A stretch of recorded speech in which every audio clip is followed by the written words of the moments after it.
Amen. Alors est-ce qu'on peut acclamer Dieu tous ensemble?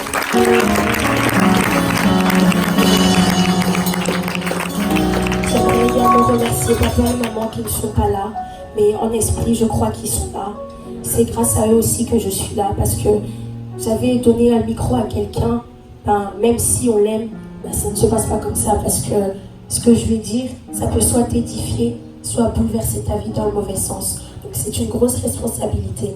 Alors je leur dis merci pour la confiance. Est-ce que quelqu'un veut acclamer pour papa et maman qui font un grand travail avec eux? Et enfin, je remercie les ministres qui sont présents, l'évangéliste et le pasteur Pedro, parce que c'est grâce à eux aussi, la confiance qu'ils sont en moi et comment ils ont investi en moi que je suis là. Alors j'aimerais qu'on puisse acclamer pour le pasteur Pedro et l'évangéliste.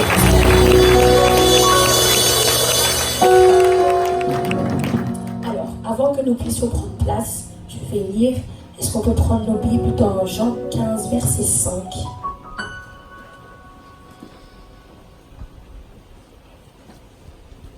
Je lis au nom de Jésus. Amen. Je suis le sceptre, vous êtes les sarments. Celui qui demeure en moi et en qui je demeure porte beaucoup de fruits, car sans moi, vous ne pouvez rien faire. Amen. Amen. Seigneur Jésus, je te dis encore merci. Merci pour ces temps que nous allons passer dans ta présence. Que tu puisses encore nous faire du bien. Que tu puisses encore, Seigneur, nous parler. Seigneur, je m'abandonne entre tes mains tel un instrument. Que toi seul, Papa, puisse encore m'utiliser comme bon te semble. Que ta volonté soit faite. Que nous soyons édifiés, Seigneur. Et que toute la gloire puisse te revenir. C'est j'ai prié. Amen. Amen. Vous pouvez acclamer et prendre place.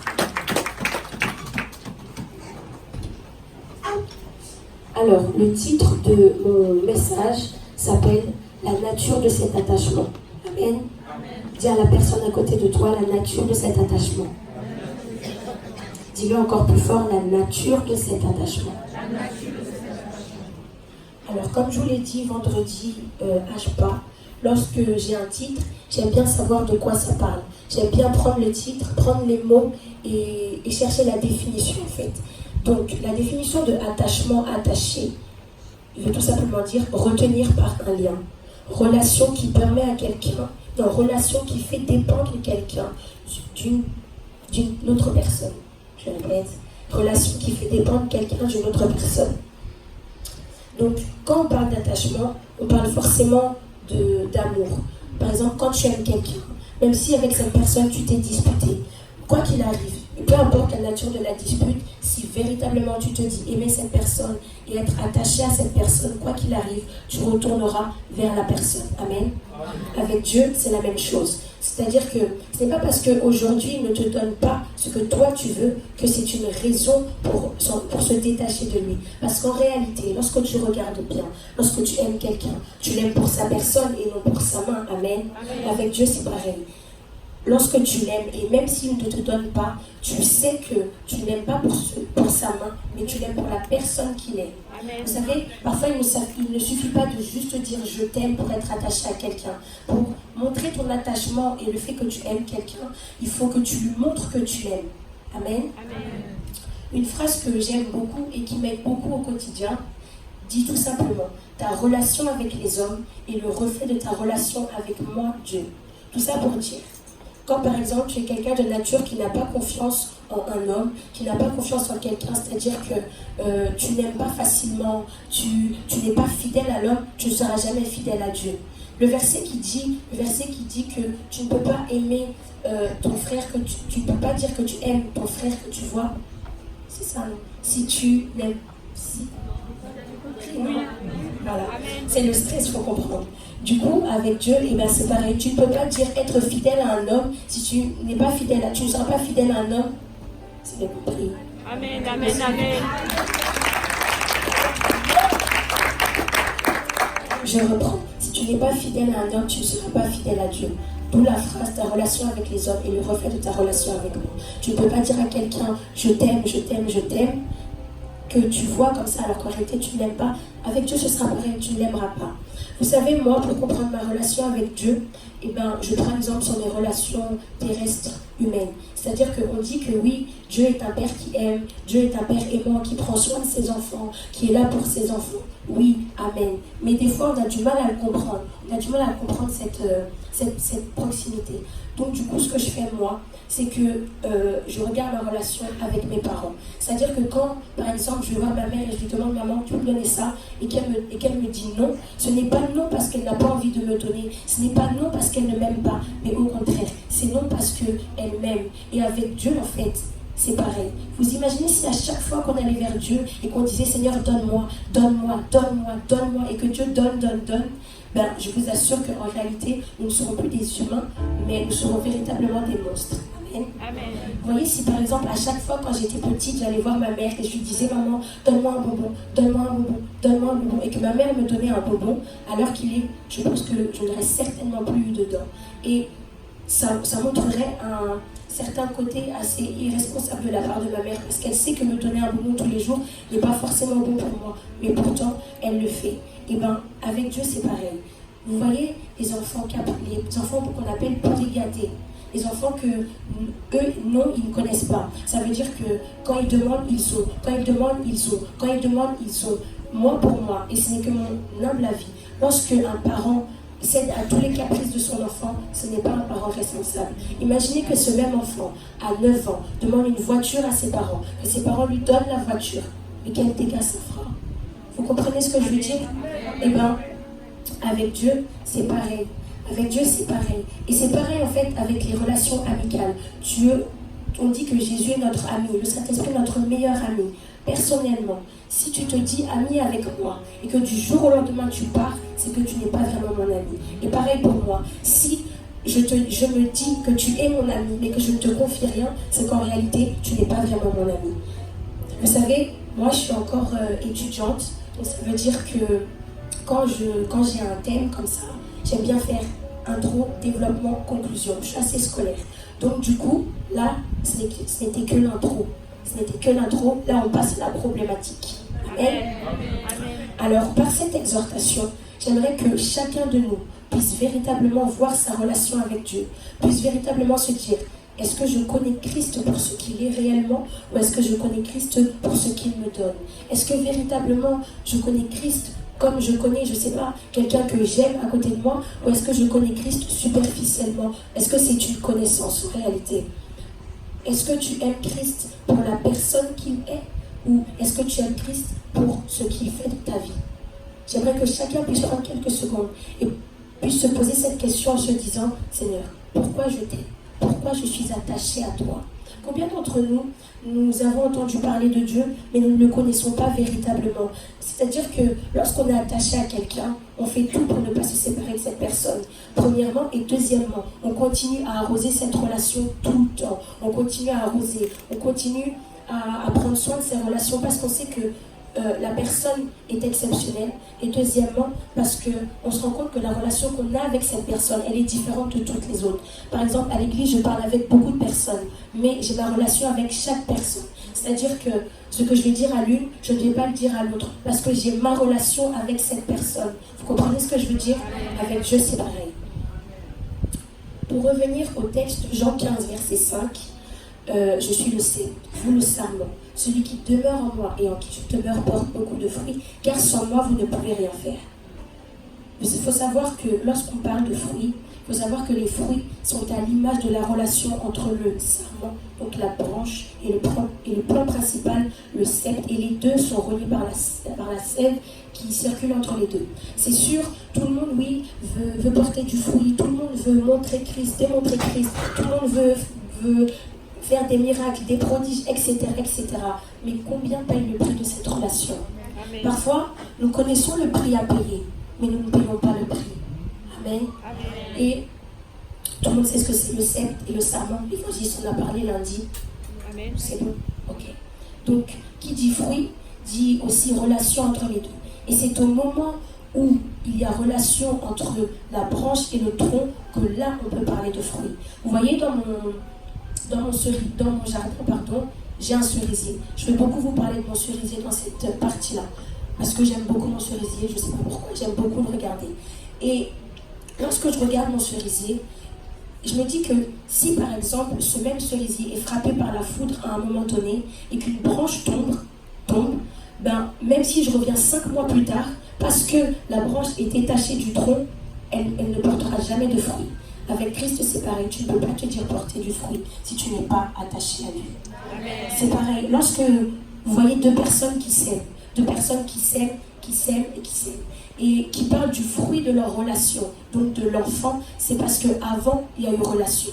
Avant d'avoir l'enfant, il y a eu relation sincère, il y a eu communication, il y a eu parfois des hauts, parfois des bas, mais en tout temps, il y a eu communication, il y a eu relation. Amen. Avec Christ, c'est pareil. Avant d'espérer avoir les fruits, il faut que tu aies la relation. Amen, amen, amen. Et plus la relation est bonne et solide, et plus les fruits seront bons. Comme je vous le disais, dans mon jardin, j'ai des fleurs aussi.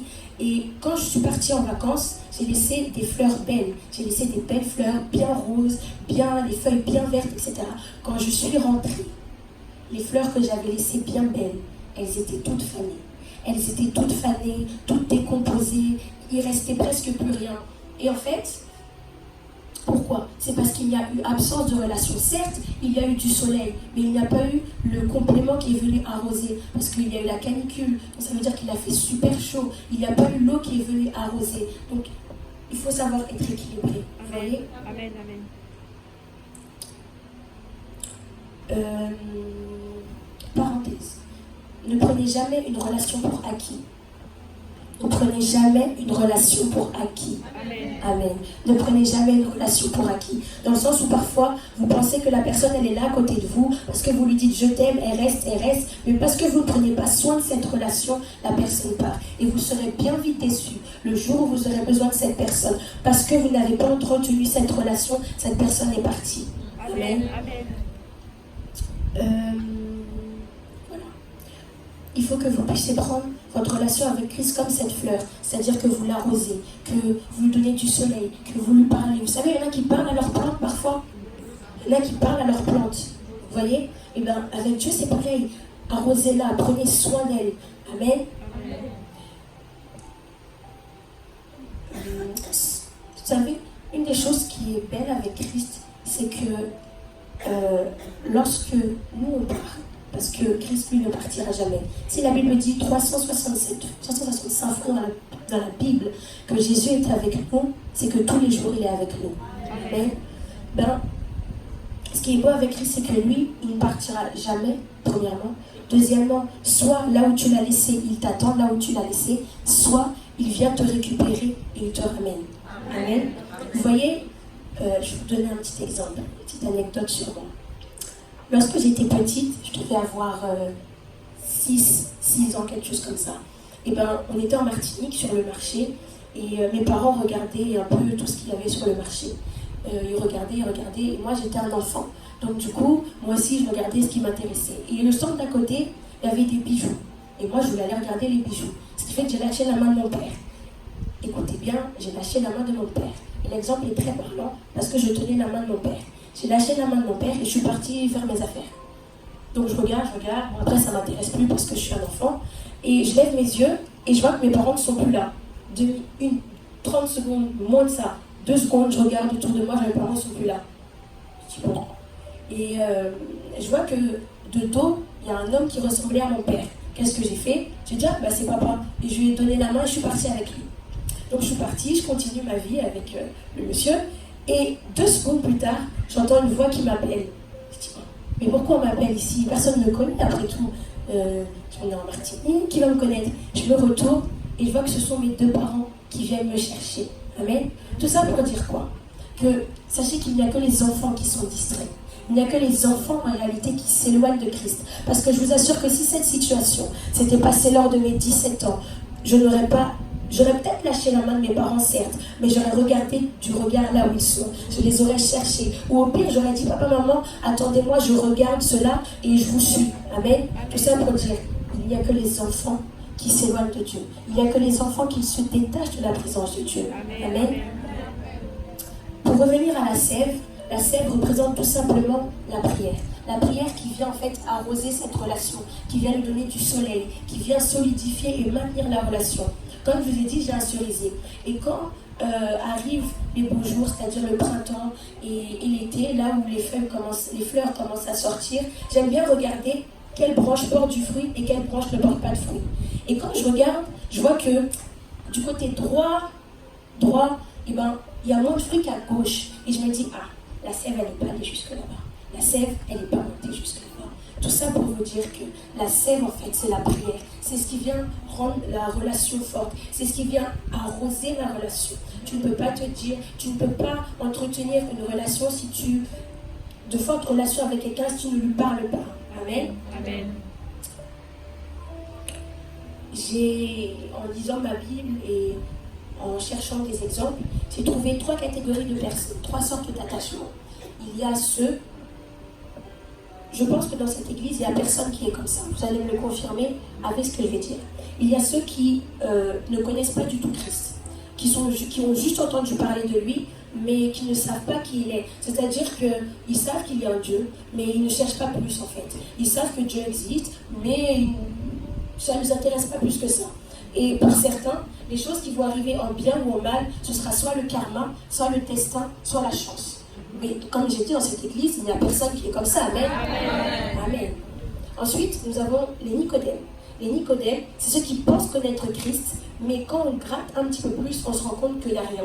Certes, ils connaissent la Bible, ils prient, etc., mais ils n'ont aucune profondeur. Vous verrez que les Nicodèmes, c'est ceux qui viennent vous parler de Christ comme si vous ne vous connaissez pas, quoi. Comme si vous n'avez pas de relation. Et il y a un adage qui dit, la culture, c'est comme la confiture. Moins tu en as, plus tu l'étales. Et bien eux, en fait, c'est ça. Moins ils en ont parce qu'ils n'ont pas. Mais plus, en fait, ils vont essayer de te montrer qu'ils ont. Amen. Amen. Et bien, du coup, ne soyez pas des Nicodèmes. Amen. Amen. Dis à ton voisin, ne sois pas Nicodème. Ne sois pas Nicodème. Et vous verrez que ce sont ces mêmes personnes qui, quand tout va bien, elles ne sont pas à l'église parce que tout va bien. Mais quand tout va mal, elles reviennent à Christ parce qu'elles se disent, ah oui, c'est vrai, il y a un Dieu qui existe et qui exauce nos prières. Amen. Mais bon, à l'église, il n'y a pas de personnes comme Nicodème. Amen. Du coup, nous avons la 3e catégorie et la plus importante. Et je pense que dans cette catégorie, c'est là où tout le monde doit être, là où tout le monde doit se retrouver. C'est la catégorie des ânes. Amen. Les ânes, en fait, c'est celles qui adorent malgré tout, qui ne regardent pas à la main de Dieu, mais qui regardent à la personne, en se disant, oui, je sais en qui je crois. Qui, quand elles n'ont pas, elles adorent. Quand elles ont, elles adorent. Quand elles pleurent, elles adorent. Quand elles sont en joie, elles adorent. Ça, c'est les ânes. Et j'aimerais qu'à l'église, tout le monde soit des ânes. Vous voyez les ânes, on sait qu'on peut compter sur elles. Qu'il pleut, qu'il neige, qu'il vente, elles sont là. Parce qu'elles savent que Christ, c'est ma vie. Que je suis attachée à lui. Peu importe ce qui se passe, Christ, c'est ma vie. Amen. Parce que les ânes, elles ont compris que la beauté d'une relation ne se fait pas par rapport à ce que la personne est capable de te donner. Mais la beauté d'une relation, c'est ce que tu partages avec la personne. C'est le cœur de la personne. Amen. Vous voyez, prenons exemple sur les enfants. Vous voyez, les enfants, ils enseignent beaucoup. Vous voyez, je n'ai pas d'enfants, mais de ce que je vois, j'ai des cousins, des cousines, des neveux, des nièces, et les enfants, moi-même, je suis passée par l'enfance il n'y a pas très longtemps. Donc je vous assure que les enfants sont des bons exemples. Vous voyez, les enfants, eh ben, ils sont capables dès petits de dire à leurs parents, papa, maman, voici, je te présente mon meilleur ami, ma meilleure amie. Amen. Amen. Ils sont capables de dire ça parce que les enfants ne regardent pas à ce que la personne donne, mais ils regardent à vraiment à la personne que c'est en fait. Combien d'entre vous avez des amis, des meilleurs amis depuis le collège, depuis le lycée, depuis la primaire? Amen. Amen.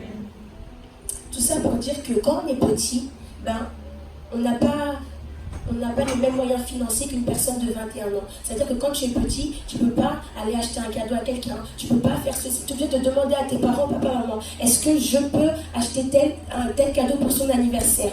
Eh bien, sachez que nous devons être comme les enfants. Amen. Amen. Les seules choses qu'ils ont réussi à partager, c'est un grec coupé en deux que, comme t'as pas, on partage ensemble. C'est les moments qu'ils ont partagés à rigoler, à jouer au foot ensemble, à faire ceci, à faire cela. Et c'est là, en fait, c'est comme ça que la relation a été solidifiée, qu'elle est devenue ce qu'elle est aujourd'hui. Amen. C'est ça être une âne, c'est regarder à la personne d'abord. Autre exemple, vous verrez que les personnes riches, elles n'ont pas de nouveaux amis dans la richesse. Les personnes riches n'ont pas de nouveaux amis lorsqu'elles sont dans la gloire. Vous savez pourquoi? Vous savez pas pourquoi? C'est un peu... Je vais vous donner la réponse. Donc, leur entourage se résume à quoi? À leur famille et les amis qu'elles ont eus quand elles n'avaient rien. Pourquoi? Parce qu'elles savent que l'argent attire. Elles savent que si elles font rentrer quelqu'un dans la richesse, dans leur vie, cette personne est capable de les aimer pour ce qu'elles ont et non pour ce qu'elles sont. Amen. Donc quand elles font rentrer une personne dans leur vie, elles s'exposent à ce que lorsque, du jour au lendemain, si elles n'ont rien, cette personne est capable de partir. S'ils perdent tout, qui restera avec elles? Ce ne sont certainement pas les amis qu'ils ont fait rentrer dans la richesse. Amen. Toi, si demain, tu perds tout, est-ce que tu resteras attaché à Christ? Amen. Si demain, tu perds tout, si demain, tu perds ton mariage, tu perds ta famille, tu perds ta maison, limite, tu dors dehors, est-ce que tu resteras attaché à Christ? Parce que c'est facile d'aimer Dieu quand tout va bien. C'est facile d'aimer Dieu quand il nous bénit. C'est facile d'aimer Dieu quand il nous a donné ceci ou cela. Mais c'est moins facile d'aimer Dieu quand il ne nous donne pas, quand il a arrêté de nous donner comme l'apôtre l'a dit. C'est facile d'aimer quand on a tout. C'est facile d'aimer quand tout va bien. Mais aimer, en fait, c'est aussi quand tout va mal. C'est ça, aimer, en fait. Amen. Amen. Et vous savez, tout être humain qui se respecte n'aime pas aimer pour ce qu'il n'est pas. C'est-à-dire qu'il n'aime pas aimer pour sa main, il n'aime pas être aimé pour les cadeaux qu'il donne, mais il aime être aimé parce que pour ce qu'il est, il aime être aimé parce qu'il est drôle, il aime être aimé parce qu'il est sincère, parce qu'il prend soin de tel ou de tel. Et bien Dieu, en fait, c'est pareil. Il ne veut pas être aimé parce qu'il t'a donné le mariage, il ne veut pas être aimé parce qu'il t'a donné à manger, il veut être aimé parce que c'est ton sauveur, il veut être aimé parce qu'il te console, il veut être aimé parce qu'il sèche tes larmes, il veut être aimé parce qu'il est là avec toi tous les jours de ta vie. C'est pour ça que Dieu veut être aimé, pas pour le mariage qu'il est capable de te donner. Comme plusieurs orateurs l'ont dit, ça c'est le plus, c'est le surplus. C'est le surplus en fait de l'attachement que tu as avec lui. Amen. Lorsque vous rencontrez quelqu'un, un ami, tout de suite vous ne vous donnez pas des cadeaux, vous apprenez à vous connaître et après les cadeaux arrivent. Avec Dieu c'est pareil. Amen. Lorsque tu aimes quelqu'un, ben, peu importe ce que on te dira sur cette personne, peu importe ce qu'on te dira, cette personne est mauvaise ou bonne, peu importe, tu resteras parce que tu l'aimes. Même si on te dit non, mais regarde cette personne, c'est une mauvaise personne, etc. Toi tu ne regardes pas ça, tu ne calcules pas. Parce que tu aimes la personne, tu restes. Amen. Amen. Parce que tu aimes la personne contre vents et marées, tu resteras à côté d'elle. Mais là, on parle d'un homme qui aujourd'hui est avec toi, demain il peut partir. Et moi je vous parle de Dieu. Dieu qui a dit, je suis avec toi tous les jours de ta vie. Qui a dit, je ne te délaisserai point et je ne t'abandonnerai point. Amen. Et parfois, vous verrez qu'on est capable, pour se faire bien voir aux yeux des hommes, on est capable de renier notre foi. Pourquoi? Parce qu'on ne veut pas se faire mal voir aux yeux des hommes. Amen.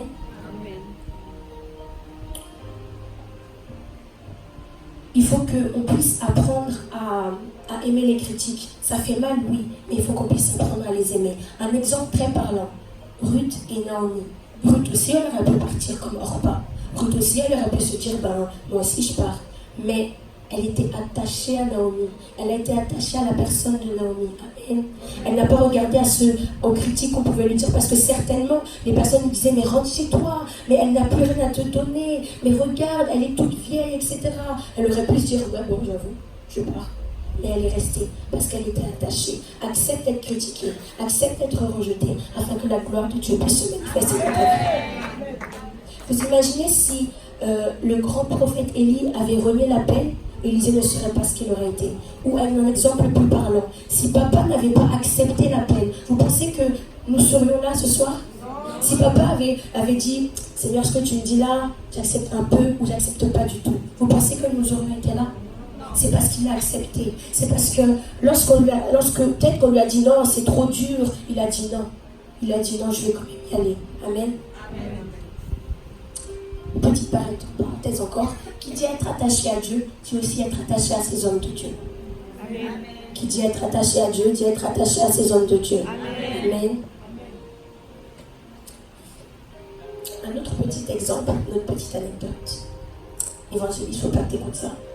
Du coup, c'est lorsque j'étais en terminale. J'étais en terminale, et vous savez, la terminale, c'est l'année des 18 ans. Donc on rentre dans la majorité, etc., etc. C'était un samedi soir. Et j'avais un anniversaire d'une amie, etc., etc. Et bon, pour ses 18 ans, bah, c'était ma copine, donc il fallait son anniversaire. Donc tout se passe bien, etc. etc. On mange, etc. etc. Ok. Arrivé vers 22h, 23h, on commence à mettre de la musique. Sachant qu'à l'époque, je servais déjà, etc. Et on a commencé à mettre de la musique. Ben moi, je voulais faire comme tout le monde. Donc j'ai commencé à me lever, j'ai dansé et tout. J'ai dansé, etc., etc. Et à un moment donné, donc moi je danse, je suis bien, je danse et tout. Et à un moment donné, il y a quelqu'un qui me dit « Ah mais toi, demain t'as pas l'église ?» Quand il m'a dit ça, je vous assure, c'est comme si j'avais pris 2 claques d'un coup, genre papa, comme ça. Et quand il m'a dit ça, je suis restée comme ça. Je crois que je suis devenue toute rouge. J'ai baissé la tête et je suis partie m'asseoir jusqu'à la fin de la soirée. On est rentré vers minuit 30, quelque chose comme ça. Et ben de 22h30 à minuit 30, je suis restée sur mon téléphone toute seule. Vous voyez? Parfois, pour se faire bien voir, et ben on va faire comme les autres. Et tu n'es pas comme les autres, en fait. Amen. D'ailleurs, autre exemple, ne reniez jamais Christ lorsque vous êtes entouré de personnes. Même si c'est un groupe d'amis et il y a des musulmans, des athées, tout ce que vous voulez, ne dites jamais, ne faites pas comme Pierre en fait. Ne reniez jamais Christ en disant, ben non, moi je vais à l'église, mais voilà quoi, c'est comme ça. Ne faites jamais ça parce que vous ne savez pas que dans ce groupe d'amis, il y a peut-être une personne qui avait envie d'entendre. Moi je crois en Jésus et Christ a changé ma vie. Et même si ce n'est pas aujourd'hui qu'il vient vous voir pour vous dire parle-moi un peu de Christ, peut-être que dans 2 semaines, 1 mois, peut-être que même chez lui sur internet il ira chercher c'est qui Christ. Vous voyez? Donc ne reniez jamais Christ devant les autres. Amen. Autre point qui dit être attaché à Christ, c'est aussi avoir confiance en lui. Amen. Dans Matthieu 14, verset 28, donc c'est quand Christ envoie les disciples de l'autre côté du bord dans une barque et que le vent commence à souffler, et que Jésus arrive sur les eaux. Tout le monde connaît cette histoire? Amen. Dans le verset 28, la Bible dira, Pierre répondit, Seigneur, si c'est toi, ordonne que je vienne vers toi sur les eaux. Amen. La différence entre Pierre et toi à ce moment-là sera la confiance que tu auras envers Dieu du début à la fin de ton parcours. Sera la confiance que tu mettras en lui pour te sortir de tes problèmes. Amen. Pierre a dit à Jésus, si c'est toi, quand tu connais véritablement quelqu'un, quand tu as véritablement confiance en quelqu'un, tu n'as pas besoin de dire ce genre de choses. Tu n'as pas besoin de poser cette question parce que tu as confiance et parce que tu sais qui est la personne. Un jour, je parlais musique avec le frère Nathan et il me dit, tu sais moi, je connais tellement bien papa que lorsqu'il va chanter une chanson, je sais en quelle gamme il va la chanter. Je sais en quelle gamme il va l'entonner. Amen. Pourquoi? Parce qu'il connaît son père. Parce qu'il connaît la voix de son père. Quelle est la nature de ton attachement? En es-tu où en es-tu? Est-ce que lorsque Dieu te parle, tu reconnais sa voix? Ou lorsqu'il te parle, tu crois que c'est un esprit ou tes propres pensées? Amen. Vous savez, c'est pareil, même quand ma mère m'appelle, 30 personnes peuvent m'appeler. Et parce que ma mère m'appelle, je sais que c'est ma mère qui m'appelle. Parce que je reconnais sa voix. Parce que je sais que quand elle m'appelle, il y a un petit accent chantant qui m'appelle en même temps. Amen. Parce que je connais le son de sa voix. Amen. Amen. Pour revenir à Pierre, cette question montre clairement qu'il n'avait pas confiance. Cette question montre clairement qu'il n'avait pas confiance en Dieu. Certes, il voyait les signes, les prodiges, les miracles. Certes, il voyait Jésus ressusciter les morts. Certes, il voyait Jésus multiplier le pain. Certes, il voyait Jésus transformer de l'eau en vin. Certes, mais il ne connaissait pas Christ. Amen. Il n'avait pas en fait de réelle expérience pour dire à Christ, tu m'as appelé, ok, j'arrive, t'inquiète, j'arrive. Amen. C'est d'ailleurs la preuve de son manque de confiance. Pour vous illustrer ça, je vais faire une petite mise en scène. Georgie, est-ce que tu peux venir, s'il te plaît? On va acclamer pour le frère Georgie.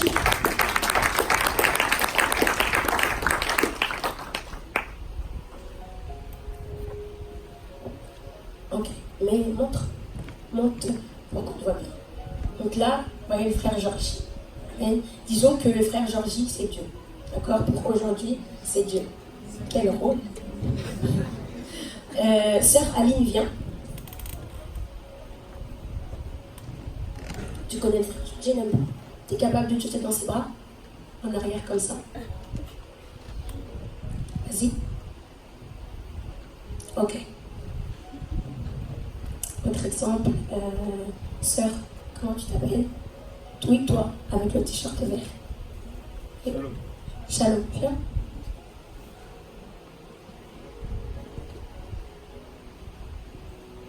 Est-ce qu'on peut acclamer?